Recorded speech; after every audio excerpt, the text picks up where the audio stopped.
Halo sahabat data, jumpa lagi dengan saya Aldiza dalam acara Rabusta Podcast edisi ketiga.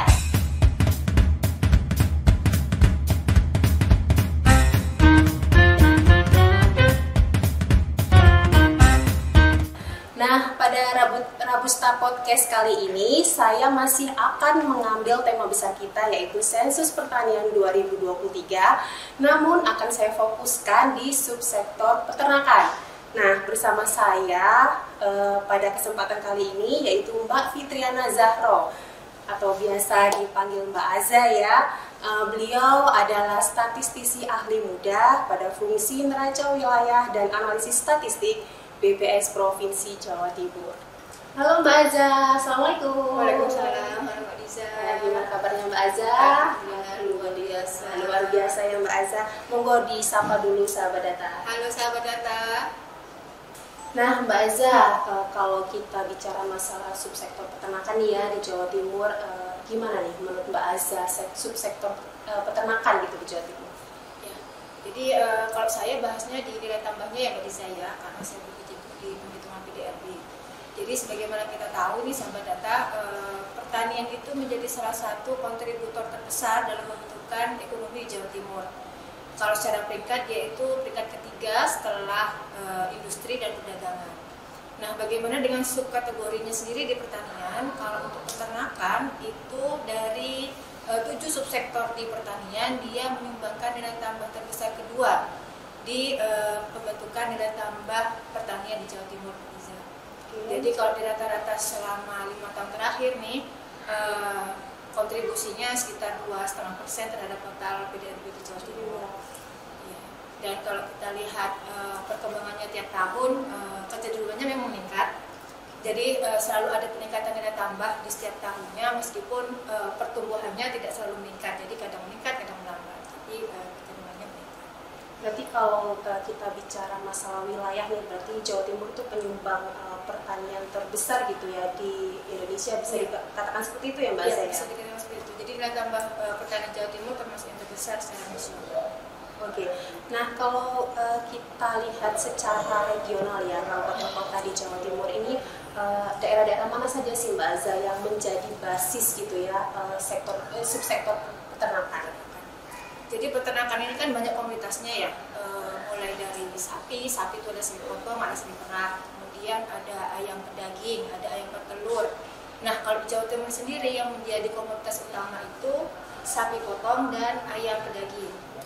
Selanjutnya sih masih ada sapi terah, kita juga produksinya lumayan terbesar secara nasional. Kemudian telur kita juga produksinya banyak. Nah kalau kita lihat secara nilai tambahnya dalam pembentukan PDRB di Kabupaten Kota, yang paling besar nilai tambahnya itu ada di Kabupaten Malang dan Kabupaten Blitar.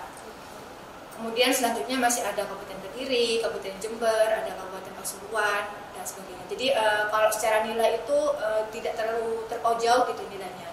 Cuman kalau secara ranking paling besar tadi Kabupaten Malang dan Kabupaten Blitar. Nah nanti di dalamnya sendiri kita bisa lihat komunitas-komunitas apa yang dominan di masing-masing kabupaten kota itu. Jadi mana yang dia dominan sehingga dia menyebabkan pembentukan gabungan terbesar. Jadi semua wilayah di Jawa Timur ini sebenarnya punya potensi peternakan ya. Kalau kita lihat di kabupaten kota itu subsektor peternakan pasti ada nilainya semua. Jadi kegiatan peternakan ini tersebar di 38 kabupaten kota di Jawa Timur. Apalagi kan kalau di Jawa Timur kan identik dengan sapi potong ya. Madura itu kan ini mendunia gitu ya untuk sapinya. Nah sekarang dengan populasi ternak yang tinggi di Jawa Timur ini, nah bagaimana sih keterkaitan dengan harga komoditas peternakan itu Mbak Aza? Kalau harga komoditas peternakan itu saya pikir dia itu pasti akan sangat dipengaruhi oleh permintaan. Jadi ketika permintaan tinggi, kecenderungan harga juga akan naik. Jadi kita bisa lihat ya ketika di momen-momen tertentu, ketika menjelang hari raya, menjelang Ramadan, atau sekarang ini menjelang Idul Adha, itu harga-harga komoditas yang seperti tadi harga komoditas peternakan itu cenderungnya meningkat. Gitu. Jadi faktor yang mempengaruhi sih itu tadi permintaan. Selain itu Kemarin kan kita sempat disuguhi ya, mungkin Mbak Diza sempat belanja ke pasar, harga ayam sekarang naik ya. Itu sangat meresahkan ibu-ibu. Karena anak-anak itu kan cenderungnya sukanya makannya ayam, telur ayam, ya. Jadi kalau harga ayam naik ya lumayan lah. Bikin pusing. Iya. Harus cari alternatif lain gitu. Jadi kalau untuk harga ayam dan telur itu akan sangat terpengaruh dari produksi yang ada di tingkat produsen. Bisa jadi karena faktor cuaca atau ada faktor penyakit apa yang menyebabkan produksinya menurun. Nah itu nanti kan berarti pasokan di pasarnya berkurang, akhirnya harganya juga meningkat. Selain itu kita juga masih disibukkan tentang harga pakan yang tinggi. Jadi harga pakan tinggi akhirnya mempengaruhi di harga produk peternakan. Apakah selama ini pakannya itu impor? Saya sebagian besar masih impor. Sebagian besar kalau ayam ras pedaging itu kan masih pakannya cenderungnya konsentrat ya. Jadi itu masih harganya kalau di level peternak itu masih terlalu tinggi. Jadi itu dia karena kita masih impor ya, jadi masih terpengaruh dengan fluktuasi harga global gitu ya Mbak Iza ya. Akhirnya karena harga inputan tadi naik, maka harga produk peternakannya ya itu juga seru sekali ya Mbak Iza ya. Mbak Iza rupanya pakar sekali di bidang peternakan ini. Nah ini seperti yang kita ketahui ya bahwa akhir-akhir ini itu kan ada penyakit ya, PMK, penyakit mulut dan kuku yang melanda gitu ya Indonesia, tidak terkecuali juga di Jawa Timur ini juga banyak menyerang ternak-ternak yang ada di Jawa Timur. Nah seperti apa sih PMK itu Mbak Azza? Iya, jadi kalau kita cermati berita-berita ketika PMK marak ya, sempat ada di headline itu bahwa Jawa Timur itu terdampak paling besar dari PMK. Nah sebenarnya itu karena kita ini populasi terbesar, jadi kalau Jawa Timur itu kalau dari sisi populasi sapi itu kita tahun 2022 menurut data Dinas Peternakan populasi sapi kita itu sekitar 5 juta ekor, itu terbesar di Indonesia. Baru setelah Jawa Timur itu ada Jawa Tengah dengan populasi sekitar 1,9 juta. Nah kan dengan populasi yang cukup terpaut cukup jauh ya, akhirnya ketika ada wabah itu kalau dilihat dari populasinya ya memang kita terdampak paling besar karena kita populasinya paling besar. Belum lagi kita di sapi perah itu juga populasinya terbesar di Indonesia. Jadi seolah-olah memang terdampak dari jumlah populasi yang terkena itu kita yang paling besar. Tapi saya rasa kemarin saya juga baca di beberapa berita Dinas Peternakan Provinsi Jawa Timur sudah melakukan upaya-upaya untuk mengendalikan penyebaran virus PMK ini. Salah satunya dengan melakukan isolasi sapi yang terkena penyakit agar tidak menulari sapi lainnya, kemudian juga vaksin terhadap sapi-sapi yang sapi potong maupun sapi perah yang ada di Jawa Timur. Meskipun saya rasa belum semua ya, tapi sudah diupayakan agar merata vaksinnya. Kemudian ini Mbak Diza, sekarang ada lagi selain PMK, udah pernah dengar belum yang LSD? Apa itu Mbak Iza? Itu penyakit baru di sapi. Jadi setelah PMK itu ada lagi padahal PMK belum sepenuhnya ini ya recover ya. LSD ini dia menyerang fungsi hati dan ginjal di sapi. Hanya sapi. Bisa peternak lain sih, cuma dia lebih efeknya lebih banyak sapi. Jadi kalau sapi terkena ini dia akan kalau kelihatan secara tampak luarnya itu fisiknya itu dia akan ada kayak benjol-benjol gitu di tubuhnya. Dan itu bisa menyebabkan kematian. Iya betul. Iya betul. Makanya ini juga sekarang lagi gencar dilakukan vaksinasi terhadap sapi selain PMK juga penyakitnya. Oke. Berarti ini penurunan populasi sapi akibat dari penyakit-penyakit itu nampak ya dari PDRB kita Mbak Azza, dari kalau secara total dari PDRB peternakan kita masih mengalami peningkatan, tapi kalau kita lihat lagi ke dalamnya komponennya memang untuk komoditas sapi mengalami penurunan. Tapi kan ketika marak penyakit PMK di masyarakat, orang kan akan cenderung berhati-hati ya untuk mengkonsumsi sapi, mereka akan takut gitu. Nah, akhirnya mereka pilihannya pindahnya ke telur atau ayam. Nah, karena masih sama-sama di komunitas peternakan, akhirnya secara total ladang peternakan kita masih baik sih.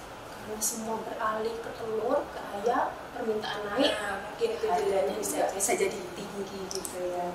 Wah, seru sekali. Nah, 2 hari lagi, sehari lagi ya, ada momen Idul Adha nih. Nah, itu kan juga konsumsi tertinggi ya bagi yang hanya Jawa Timur tapi seluruh Indonesia untuk mengkonsumsi dagingnya, baik daging sapi maupun kambing.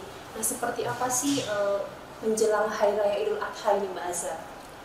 Ya, jadi kembali lagi ya tadi teorinya, ketika permintaan naik, harga memang cenderung naik. Kalau kita lihat sekarang di pasaran mungkin harga daging sudah mulai naik. Kalau dari harga sapi pasti ada kenaikan dibanding tahun sebelumnya. Tapi kalau saya lihat mungkin kenaikannya tidak terlalu signifikan ya. Kalau saya lihat sendiri mungkin dari saya pribadi ketika untuk iuran beban gitu kan kayaknya nggak terlalu naik signifikan dibanding tahun lalu. Jadi mungkin kenaikannya tidak terlalu signifikan. Kemudian kalau untuk pasokannya saya lihat